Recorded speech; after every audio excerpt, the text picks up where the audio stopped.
How about that? Better than Noah, huh? Noah slumped to the ground upon hearing Tom's voice from the pet camera. I too collapsed to the floor in shock. On New Year's Eve night, my husband and I, who had gone back to my in-laws' house, were speechless at the sight of my husband and our son's wife back at our own home. The smartphone continued to broadcast Tom and Natalie getting cozy. We are now an old couple. Even though we knew the love we had at the beginning of our marriage had turned into just familial love, it was still shocking. Let's go. We're not letting those two do whatever they please, I said to a dejected Noah. And so, we rushed home in the car driven by Sandy, my sister-in-law. My name is Sally Evans. My husband Tom, our only son and firstborn Noah, and his wife Natalie. And we live with our parakeet, Pippi, 4 people and 1 pet. Noah and Natalie got married a few months ago. I had known about Natalie since they were dating.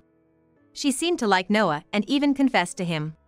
Since they started dating, Noah has always taken great care of Natalie, and he often talked to me about her. I'd like to meet Natalie. I'll bring her over next time. As a parent, it's natural to be curious about your child's partner. I was really looking forward to meeting her. A few months passed, and as promised, Noah brought Natalie over. She had long waved hair and dressed fashionably. Exactly the impression of a modern young woman. "This is a gift for you," she said, offering me macarons from a famous bakery. You went out of your way for this? These are hard to get without standing in line, aren't they? I'm delighted, I replied, accepting them and expressing my thanks. Full of curiosity about her, I asked various questions. But, talking to her, I felt something was off. Natalie wouldn't look me in the eye. Was she shy? If that was the case, it couldn't be helped. I figured the best way to become friends was to keep smiling and talking to her. Hey! If you're up for it, how about joining us for dinner tonight? You can eat at our place and Noah can drive you home? Noah agreed, and Natalie nodded. I was excited to cook dinner for 4. While I was preparing, Natalie spent time in Noah's room, just the 2 of them. A little break probably did them good. As evening came, Tom came home and the 4 of us sat down to eat. Tonight's dinner was beef stew cooked in a pressure cooker and a salad. There's plenty, so don't be shy about getting seconds, Natalie. She still wouldn't meet my eyes, but she nodded, and I was satisfied. However, during the meal, I felt a second wave of discomfort. She was making eye contact and smiling in conversation with my husband. What is it about Noah that you fell in love with? His kindness. They both said it, looking happy. I joined in. Noah does have his moments of kindness. Even Mom's chiming in now. You usually don't give compliments. Noah and Tom laughed. But amidst this, Natalie didn't smile. That's when it hit me. She wasn't even offering a courtesy laugh or making eye contact. She probably had no intention of getting along with me. Had I been disliked within just a few hours of meeting? I was stewing in my thoughts, but Tom and Noah seemed oblivious. After dinner, Noah drove Natalie home. That's when I asked Tom about his impression of her. She's such a good kid, isn't she? Why don't you smile like that, Sally? Charm is a woman's best asset. I bristled at his tone, but Tom must have taken a liking to her. I thought it best not to voice my dissatisfaction and simply smiled, saying, sure. He visited us several times after that, and it was always the same. I was enduring, thinking they would break up eventually, but one day, Noah announced he had decided to marry Natalie. Tom accepted this news with joy. But for me, it was a despair. Praying for their breakup, the last thing I expected was a marriage. I couldn't support it, but I wished for Noah's happiness without objecting. Months later, the two had a smooth wedding ceremony. Natalie's parents were civil servants, working at the city hall. They seemed like solid people. I resolved to take my grievances against her to the grave as I watched the happy couple chatting at the high table. During the wedding reception, I excused myself to the restroom. There, I overheard an unbelievable conversation. Can you believe they actually got married? It must have been a college friend attending. They seemed to be mutual acquaintances. Despite knowing it was wrong, I was curious and eavesdropped. Natalie definitely doesn't seem like she'd be good with mom friends. No one would want to be friends with someone like that. She acts as if all women are her enemies. She's so two-faced. If it weren't for Noah, no girls would have come to the wedding. The laughter of two young women. All women are enemies. That phrase oddly resonated with me. Generally, you'd think speaking ill of someone at such a place is more uncouth. Yet, given how much dissatisfaction I've accumulated against Natalie, I couldn't help but think there must be a reason for such gossip here too. But it was too late. Noah had married her. I regretted not having strongly dissuaded him, but it was out of my hands now. The wedding was supposed to be a joyous occasion, yet I couldn't sincerely celebrate, and it ended with me feeling this way. I was supposed to wish for their happiness, but now, all I can do is pray that Noah doesn't end up unhappy. One day, I received an invitation to dine from Tom's sister, Sandy.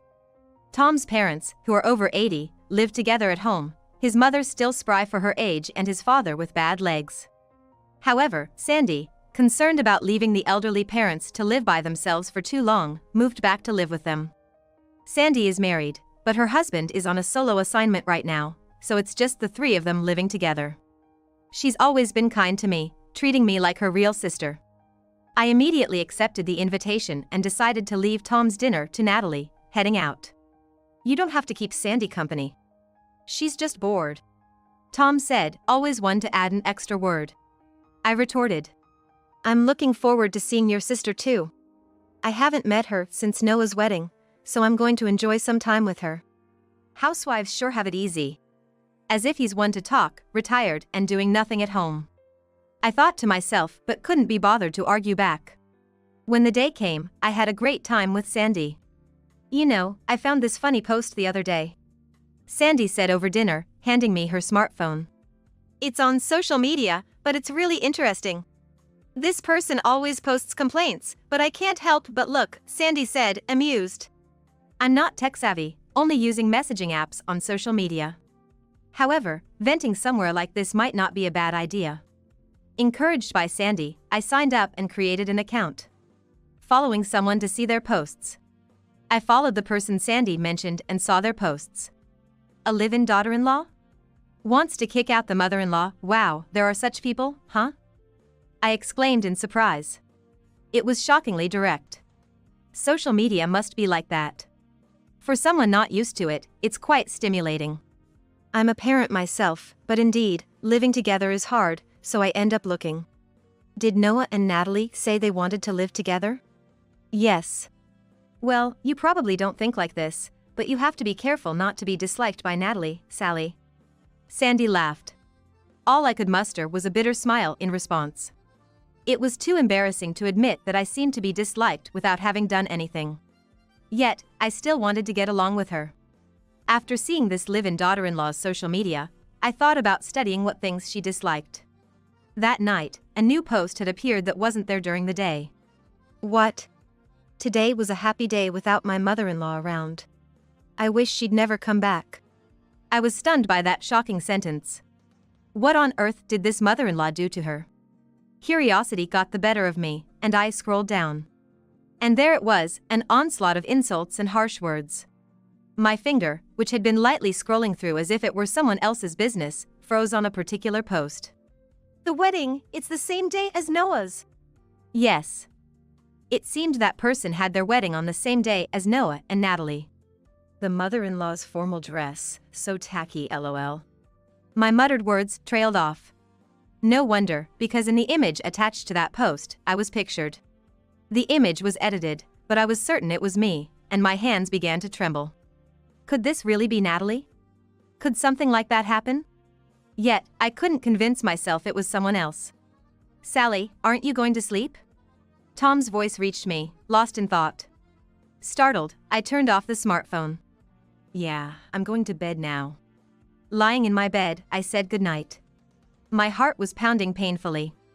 It's not often one directly receives malice intended for oneself. Remembering a friend's words at the wedding that all women are enemies to her, I spent a sleepless night. To understand why I was disliked, I began to check those posts whenever I had time. Laundry, don't mix ours together. A bath after the mother-in-law? Absolutely not. I wish that bird would just disappear already. There were insults directed at Pippi, and times when what was being said was clearly off the rails.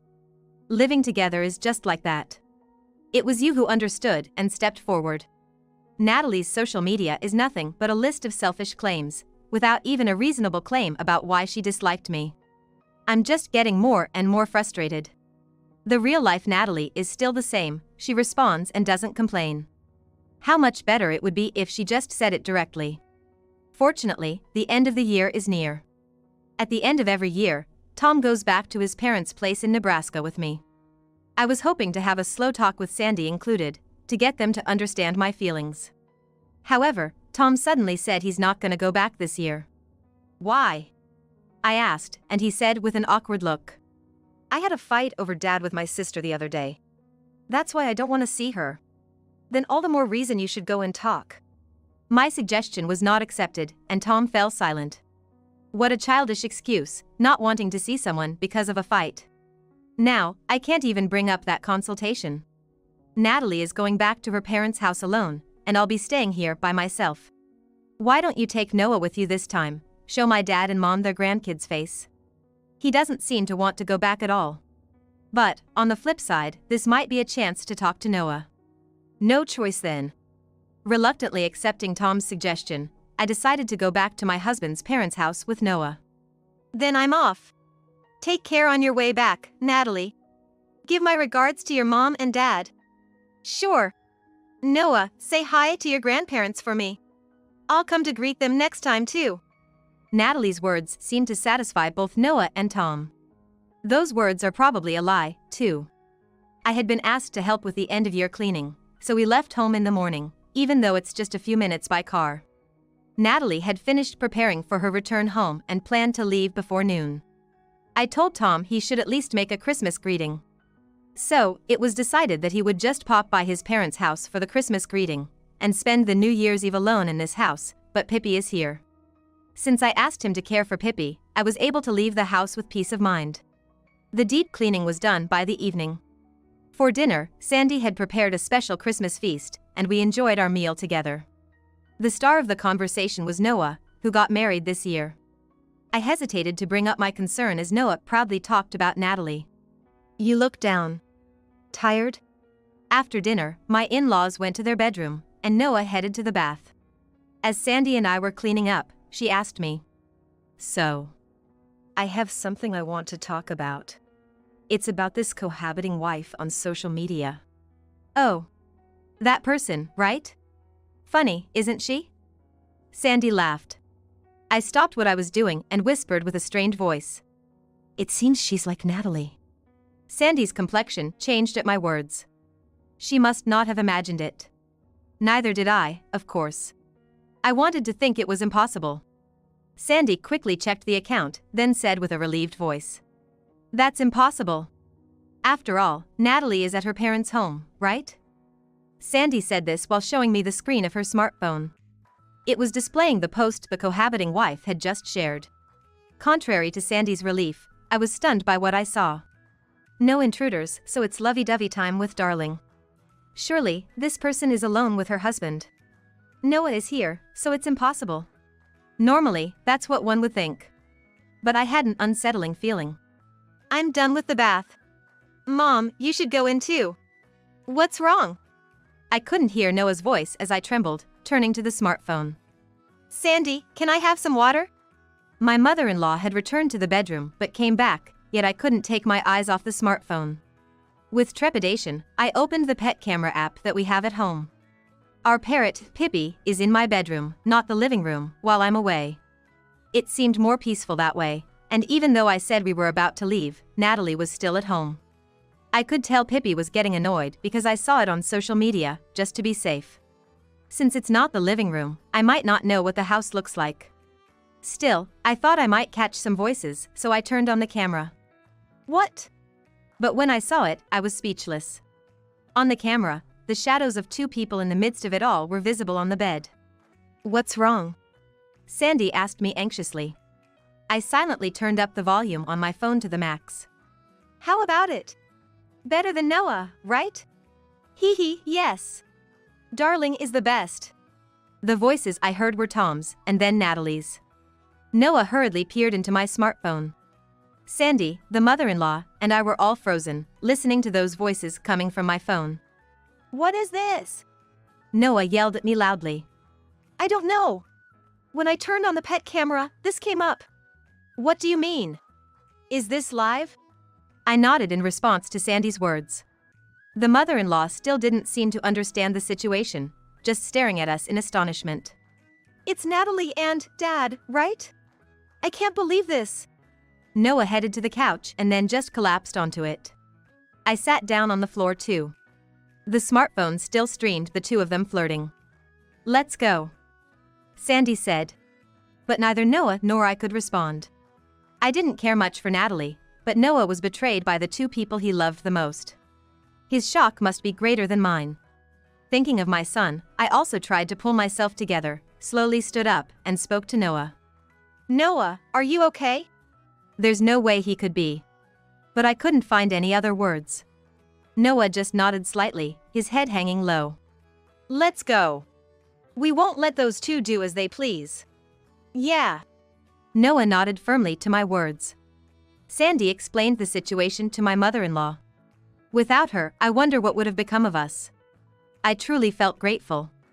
The 10 minutes it took to get home were silent between Noah and me. Sandy tried to make conversation, caring for us, but we couldn't hear anything. Noah and I, an old couple. I had seen our love from the beginning of our marriage turn into just familial love, but it was still a shock. Arriving home felt incredibly long, but eventually, we got there.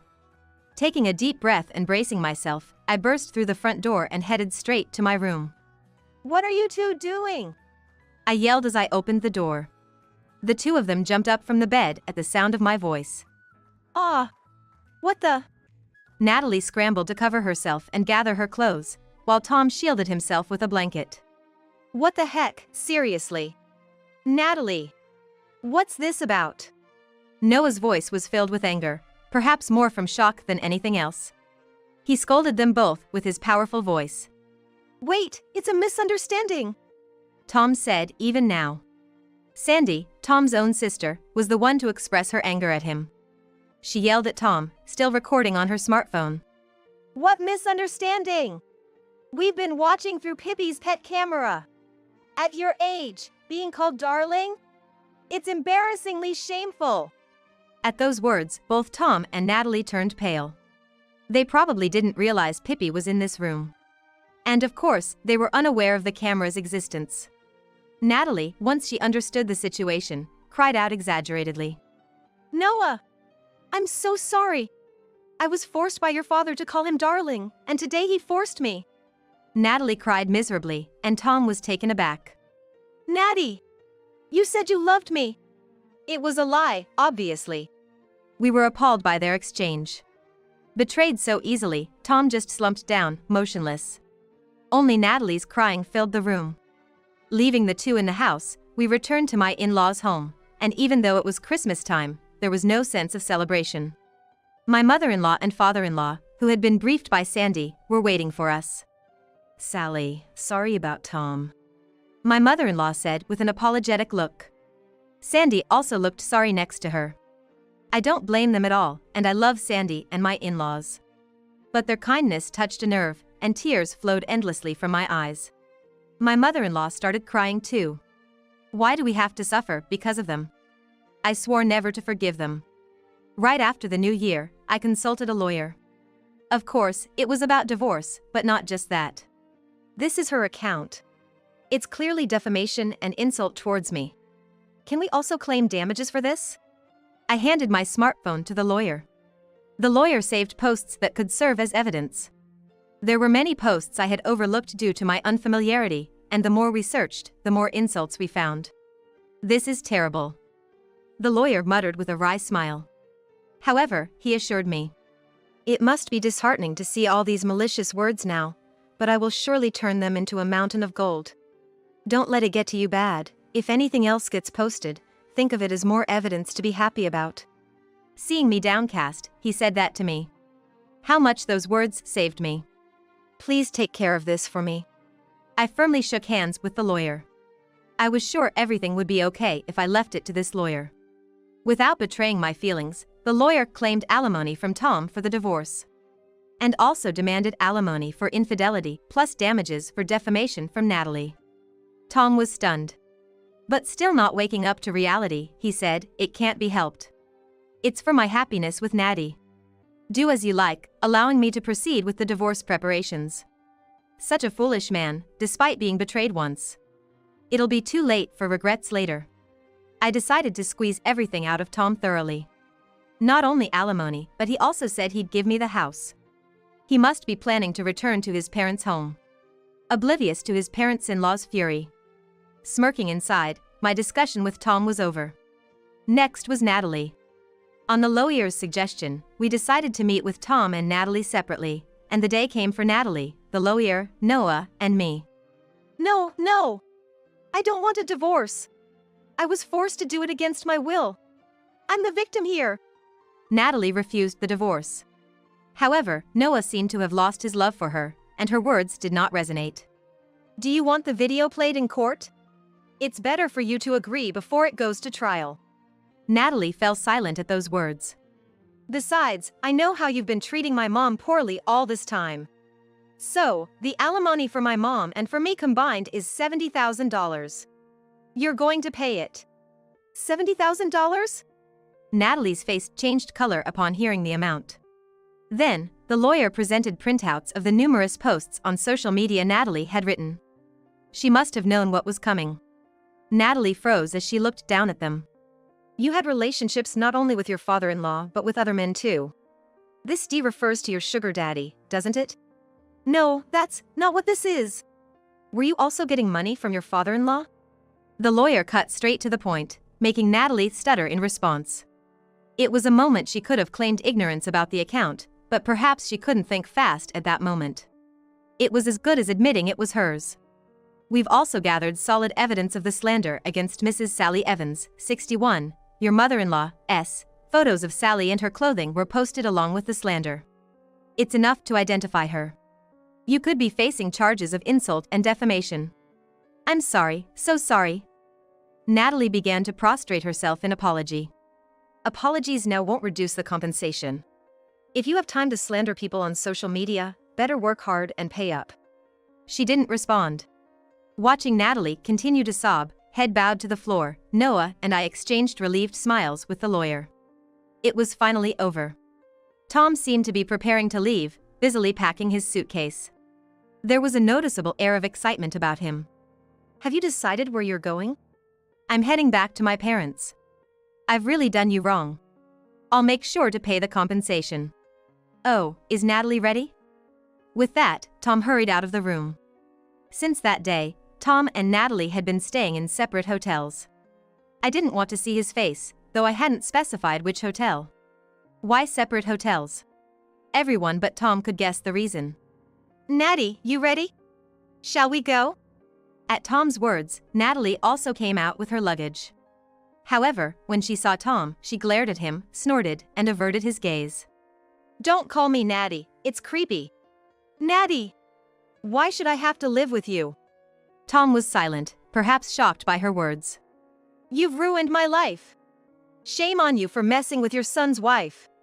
I couldn't help but laugh. It was ironic coming from her, but it must have been a significant blow to Tom. Don't contact me ever again, darling. I don't even want to remember you. With that, Natalie left on her own. Tom stood in the doorway, a picture of despair. As I was passing by, I accidentally dropped a piece of paper. Oh, my apologies. I dropped this. Tom turned pale at the sight. Seriously, Tom is so creepy. I'm only putting up with him for $1,000, but every time he calls me darling, I get the chills. Perhaps she couldn't write the proper term father-in-law. But then, writing his real name seems questionable too. Tom had been informed by the lawyer about Natalie's account. And that we were holding onto a copy of that post as evidence. He probably never imagined it would include something about himself.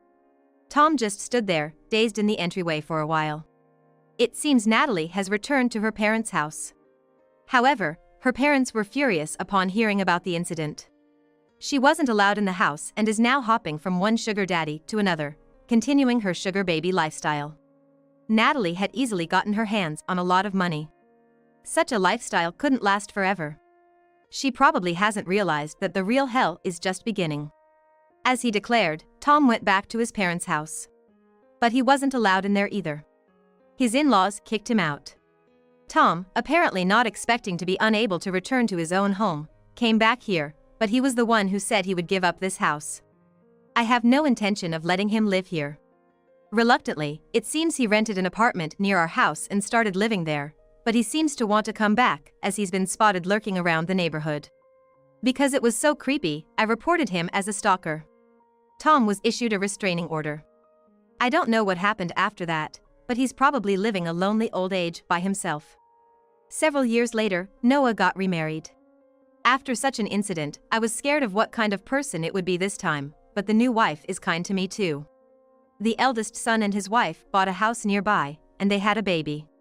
I'm very happy, but I try not to interfere too much, hoping to maintain a good distance and relationship moving forward. I've become a single person living with my pet, Pippi, but my eldest son and his wife, as well as Sandy, always look out for me. Thanks to them, I'm living a very happy life.